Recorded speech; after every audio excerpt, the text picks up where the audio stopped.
Hi there, it's me. So today I'm going to be doing a tutorial for the weekly November bullet journal spreads that I do. This is in no way like final or anything. This is just what I've been doing for a while. It's really specific to who you are and what helps you. I've been doing this version for a while, but I've also done a few others, which can be seen at the end. So obviously the first thing you're going to do is open to a fresh page and get your pencil. I like to start with pencil since it's easier, and you don't have to be really perfect about it. So I count 7 spaces in, and then 2 at the top and 3 at the bottom. The dots are so much easier than freestyling it. And then I draw the lines. There's usually about 8 dots in the middle between each header for the week or the day of the week.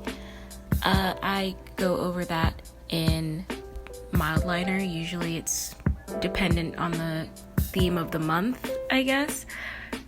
Of course, you have to leave out the last one because there aren't 8 days in the week, so I just do that in a different color. It's usually gray.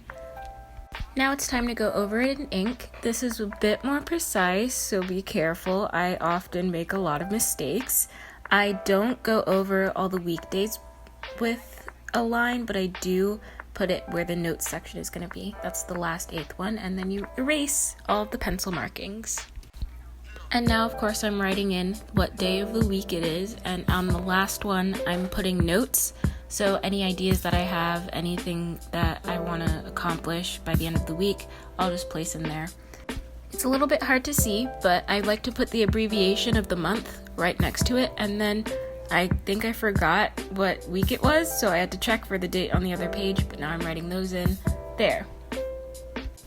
And now it's time to decorate. It's so unnecessary, but it's fun, so I do it. I just put a little sticky note and some washi tape to hold it there, even though it won't stay. I use a stamp sometimes as well if I'm feeling really extra, and I was. I also put a little sticky note on top of that and wrote something on that as well. This part is great because you can use whatever medium you want and just be creative. This is the final product. It's about what I usually do. It really just depends on the person and what they like to do. I put whatever helps, and try to organize. Overall, I really hope that this helps you as much as it helps me, or just gives you some ideas or helps you chill a little bit, Thank you so much for watching, and I hope to see you soon.